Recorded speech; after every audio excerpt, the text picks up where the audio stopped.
왼손 손목 안쪽, 희미하지만 지워지지 않는 화상 자국이 뜨끔거렸다.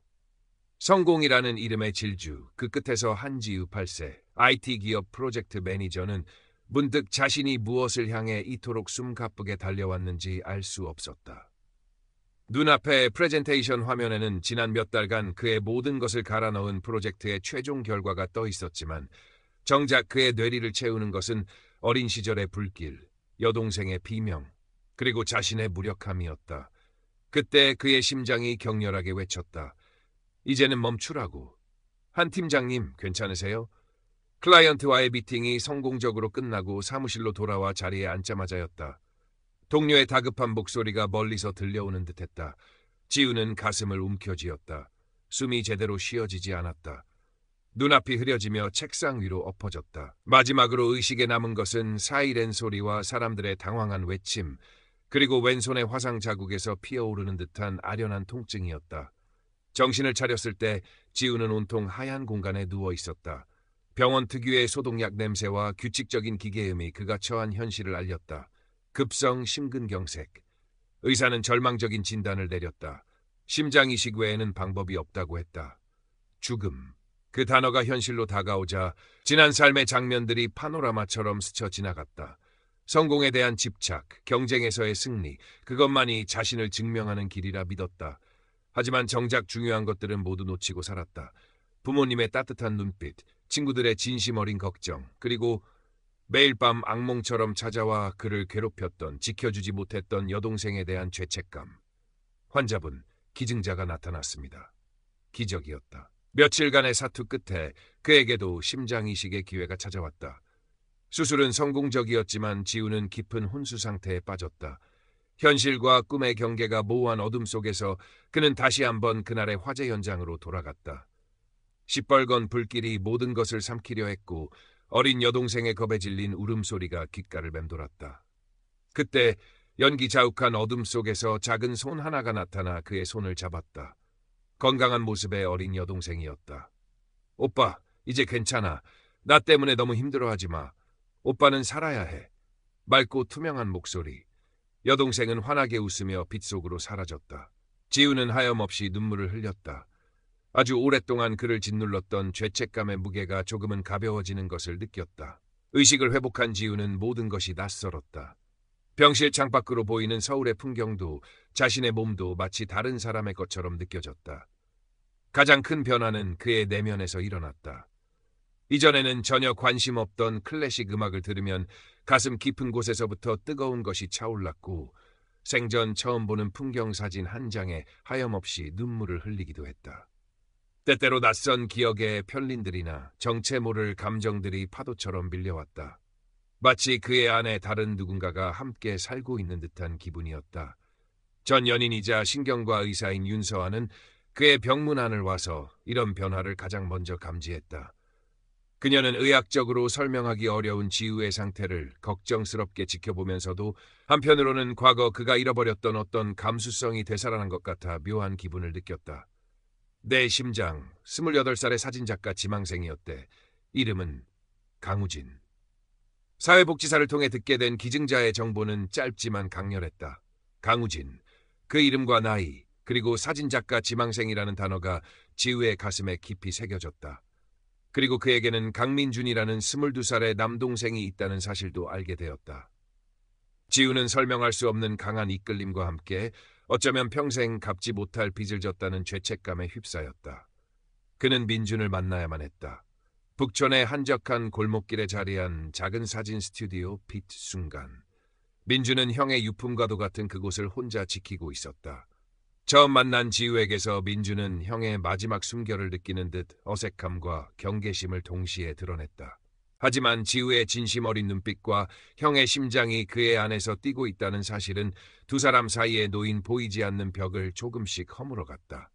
형은 세상의 모든 순간이 기적이라고 했어요. 그래서 사진을 찍었고요. 민주는 형이 남긴 사진들을 보여주었다. 따뜻한 시선으로 담아낸 평범한 일상의 풍경들, 사람들의 소박한 미소, 그리고 아직 세상에 공개되지 않은 수많은 빛의 기록들. 지우는 사진 한 장 한 장에서 강우진이라는 청년의 맑고 순수한 영혼을 느꼈다. 그는 민준과 함께 우진이 생전에 자주 찾았던 강원도의 한적한 바닷가를 방문했다. 부서지는 파도 소리를 들으며 우진이 사랑했던 그 풍경 속에 잠시 머물렀다. 우진이 즐겨 듣던 음악을 듣고 그가 밑줄 그어가며 읽었던 책들을 읽었다. 마치 우진의 삶 속으로 천천히 걸어 들어가는 듯한 경험이었다. 그 과정에서 지우는 자신도 모르게 변해가고 있었다. 경쟁과 성취만이 전부였던 그의 삶에 새로운 가치들이 스며들기 시작했다. 새벽 옆 창문으로 스며드는 햇살의 아름다움, 길가에 핀 작은 들꽃의 생명력, 타인의 작은 친절에 대한 감사함. 이전에는 미처 깨닫지 못했던 삶의 소중한 순간들이 그의 가슴을 채웠다. 왼손의 화상 자국은 더 이상 고통스러운 트라우마의 상징이 아니었다. 그것은 과거의 아픔을 딛고 새로운 삶을 시작하는 그의 의지를 다지는 증표처럼 느껴졌다. 어느덧 겨울이 지나고 봄 기운이 완연해질 무렵 지우는 민준과 함께 강우진의 못다 이룬 꿈, 세상에 숨겨진 빛을 담는 사진 전시회를 열기로 결심했다. 전시회를 준비하며 지우는 마치 자신의 일처럼 열정적으로 움직였다. 잃어버렸던 삶의 활력이 되살아나는 듯했다. 하지만 운명은 그를 순순히 놓아주지 않으려는 듯 다시 한번 시련을 안겨주었다. 전시회 오픈을 며칠 앞두고 지우의 몸 상태가 갑자기 악화되기 시작했다. 이식 거부 반응 초기 증상일 수도 있었고 어쩌면 극심한 심리적 압박감이 불러온 합병증일 수도 있었다. 다시 병원 신세를 지게 된 지우는 절망감에 휩싸였다. 어린 시절 화재 현장의 공포가 다시 생생하게 그의 의식을 잠식했고 여동생을 지키지 못했던 무력감이 그의 영혼을 짓눌렀다. 결국 나는 아무것도 할 수 없는 건가? 이 삶도 결국 이렇게 끝나는 건가? 모든 것을 포기하고 싶은 유혹이 그를 덮쳤고 그는 다시 깊은 의식불명의 상태로 빠져들었다. 그리고 다시 그는 경계 너머의 세계로 들어섰다. 이번에는 불타는 집도 빛 속의 여동생도 아니었다. 그의 눈앞에는 끝없이 펼쳐진 우주 공간, 혹은 수억 개의 별들이 찬란하게 빛나는 밤하늘과도 같은 장엄하고 신비로운 풍경이 펼쳐져 있었다. 그는 마치 한 점의 빛이 되어 그 광대한 공간을 자유롭게 유영하는 듯했다. 두려움도 고통도 슬픔도 없었다. 오직 완전한 평화와 무한한 사랑, 그리고 모든 것을 이해하는 충만한 지혜만이 그의 존재를 감쌌다. 그때 그는 보았다. 수없이 많은 빛의 점들이 서로에게 연결되어 거대한 빛의 네트워크, 우주적인 생명의 그물망을 이루고 있는 것을. 그 하나하나의 빛이 살아있는 영혼이었고 그 자신도 그 거대한 연결의 일부임을 깨달았다. 행성, 나무, 동물, 인간. 존재하는 모든 것이 그 빛의 그물망 안에서 서로 영향을 주고받으며 함께 진동하고 있었다. 고립은 환상일 뿐 모든 것은 하나로 이어져 있었다. 그 순간 따뜻하고 맑은 기운이 그에게 다가왔다. 강우진의 순수한 의식 혹은 그의 영혼이었다. 우진은 부드러운 미소와 함께 지우에게 말을 걸어왔다. 목소리가 아닌 마음으로 전해지는 울림이었다. 고마워요. 내 심장이 당신 안에서 계속 뛰고 있다는 것, 그리고 내 꿈을 이어주려 했다는 것. 하지만 이제 나를 놓아주세요. 그리고 당신의 삶을 사세요. 당신은 이미 빛이고 사랑입니다. 그것을 세상과 나누세요. 지우는 하염없이 눈물을 흘렸다. 그것은 슬픔의 눈물이 아니었다. 감사와 경이로움 그리고 완전한 이해에서 비롯된 정화의 눈물이었다. 그는 우진에게 진심으로 감사와 존경을 표했다. 그리고 깨달았다. 자신의 남은 삶은 단순히 생존하는 것이 아니라 이 우주적인 연결과 사랑의 경험을, 그 따뜻한 빛을 세상과 나누는 데 있음을. 다시 현실로 돌아왔을 때 지우는 놀랍도록 편안했다. 병실 창밖으로 쏟아지는 아침 햇살이 유난히 따스하게 느껴졌다.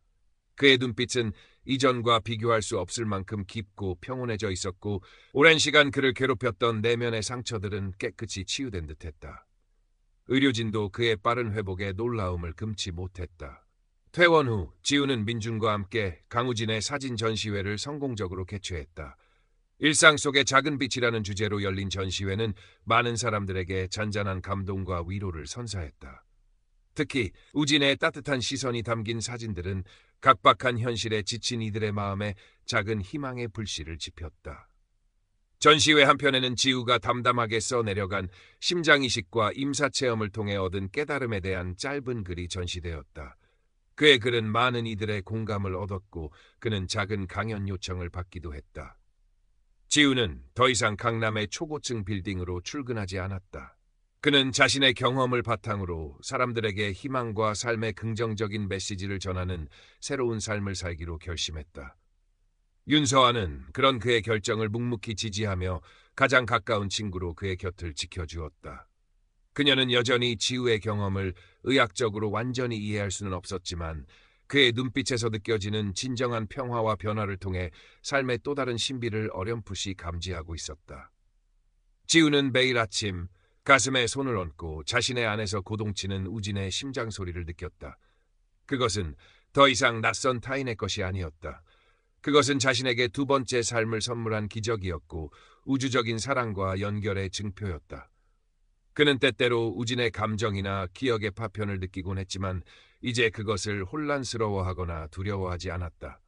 오히려 그것을 자신의 삶을 더욱 풍요롭게 만드는 소중한 선물로 받아들였다.